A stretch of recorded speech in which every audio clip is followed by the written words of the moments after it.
Bonjour et bienvenue dans ce guide dédié donc au blueprint d'Unreal Engine qui s'adresse à tout le monde, c'est-à-dire tant aux personnes qui débutent totalement dans la programmation de jeux vidéo, dans la programmation tout court très certainement.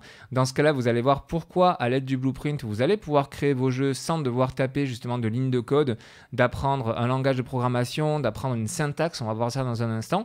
Mais ça s'adresse aussi aux développeurs qui connaissent déjà un ou plusieurs langages de programmation, qui sont à l'aise avec, pourquoi pas le C++ d'ailleurs, qui est le langage utilisé par Unreal, mais qui vont, via le blueprint, mettre le pied plus facilement dans le framework Unreal Engine, qui vont plus facilement connaître tous les aspects du moteur, parce qu'il y a énormément de choses dans un jeu vidéo. Il y a l'aspect code, mais il y a énormément de parties graphiques, de parties d'animation, etc., que l'on va gérer dans le framework. Et effectivement, le blueprint va permettre finalement à tout le monde de pouvoir plus facilement gérer ça. Pour combattre les idées reçues dès le début, sachez qu'en Blueprint, vous pouvez créer un jeu vidéo de A à Z sans problème. Vous pouvez vendre votre jeu vidéo, il n'y a pas de souci, que ce soit sur Steam, sur l'Epic Store quand ce sera ouvert à tout le monde, ou sur n'importe quelle interface finalement web où on peut déposer des jeux et les vendre ou les mettre à disposition gratuitement. Vous pouvez tout à fait faire ceci en Blueprint. On le verra un petit peu par la suite. Le C++ est effectivement plus performant, c'est-à-dire le langage de programmation. Voici à quoi ressemble le C++, c'est dans la colonne de gauche.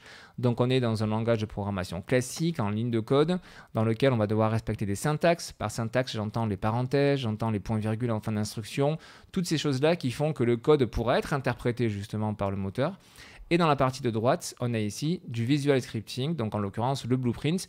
Vous voyez qu'ici, on ne parle plus de parenthèses, on ne parle plus de point de virgule, tout ça on l'a pas, c'est uniquement visuel, mais on peut faire les mêmes choses avec. Et effectivement, donc le C++, comme je vous le disais, est plus performant pour certaines choses, mais on y reviendra dans un instant. Vraiment, ne faites pas de complexe d'infériorité. Si vous faites des jeux full blueprint, il n'y aura aucun souci avec ça.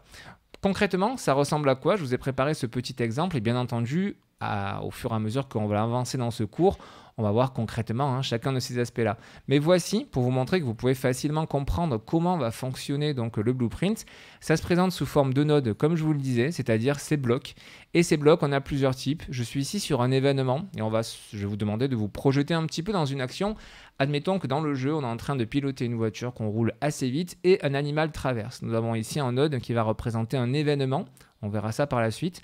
Donc l'événement, l'animal traverse. Quand ceci est appelé, c'est-à-dire que concrètement en jeu, quand on va vraiment avoir l'animal qui va traverser devant la voiture, qu'est-ce qu'on va faire? On va freiner. Donc du coup, on va développer une fonction qui va consister à freiner. Cette fonction, on va l'exécuter. Qu'est-ce qui va se passer par la suite? On va faire une vérification, savoir s'il y a eu accident ou pas. Du coup, on fait la vérification.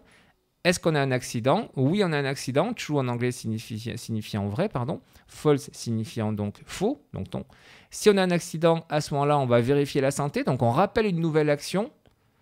Si notre personnage est en vie, alors on ne fait rien. Si par contre il n'est plus en vie, à ce moment-là, on appelle une autre fonction qui va nous permettre de faire réapparaître le personnage à un checkpoint par exemple, c'est-à-dire un petit peu avant dans le jeu, quand il n'était pas encore mort, pour lui faire recommencer sa partie, mais pas depuis le début. C'est bien entendu ceci uniquement un exemple. La possibilité suivante, s'il n'y a pas eu d'accident, donc si ça nous retourne false, à ce moment-là, il n'y a pas d'accident. Donc qu'est-ce qu'on peut faire? On peut par exemple faire une récompense de réflexe, lui rajouter des points, de l'or ou je ne sais quoi dans le jeu. Tout ça pour vous dire quoi? Pour vous dire que ça va se présenter comme ceci sous forme visuelle, avec des événements, des fonctions que l'on va pouvoir appeler, que l'on va créer. Alors vous verrez qu'il y a plein de fonctions qui sont déjà créées au sein d'Unreal Engine, c'est-à-dire que Epic Games nous offre, à quelque part, c'est vraiment ça, toute leur expérience et leur expertise qu'ils ont par rapport aux jeux qu'ils ont déjà développés avec le moteur graphique. Et je pense pour le plus récent à Fortnite, mais bien entendu il y en a d'autres. Bien toutes ces fonctions, on va le voir par la suite, on hérite de tout ça et on n'a pas besoin de recoder ce qui a déjà été fait, on n'a pas besoin de réinventer la roue. Mais donc voilà, ça c'est un exemple d'algorithme, c'est-à-dire qu'effectivement, même si je vous dis qu'avec le blueprint, on n'a pas besoin de faire de lignes de code, qu'on ne va pas avoir besoin donc de taper ces lignes de code, pour autant, ça reste de la programmation et donc pour autant, il faut avoir une logique d'algorithme derrière votre jeu. Alors l'algorithme, ça peut peut-être faire peur à certains, mais vous inquiétez pas, vous passez votre journée à créer des algorithmes dans votre tête, à faire des simulations pour savoir, pour vous aider à prendre vos décisions en cours de vie, j'allais dire, en cours de journée. C'est exactement le cas ici, comme je vous le disais, un animal traverse. Du coup, qu'est-ce que je fais? Je freine. Est-ce que j'ai un accident, oui ou non? Et après, en fonction justement de ça, il va se dérouler d'autres actions qui vont impliquer d'autres actions en fonction de différents éléments, de différentes conditions. L'algorithme, c'est exactement ça. C'est-à-dire que quand, par exemple, un personnage va être touché en jeu, on va lui enlever de la vie, on va vérifier s'il lui reste de la vie, Et en fonction de s'il lui reste de la vie ou pas, on va faire d'autres actions. Donc ça va être ça tout le long.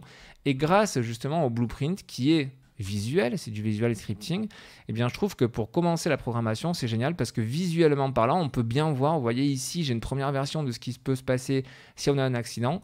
Et dans la version du bas, si on n'a pas d'accident, on peut faire d'autres choses. Et du coup, quand on va relire notre code, vous allez voir que ce sera beaucoup plus simple. Donc voilà ce que je pouvais vous dire en introduction. Bien entendu, je ne vous demande pas de rechercher ces fonctions-là. Vous ne savez logiquement pas encore de toute façon comment faire.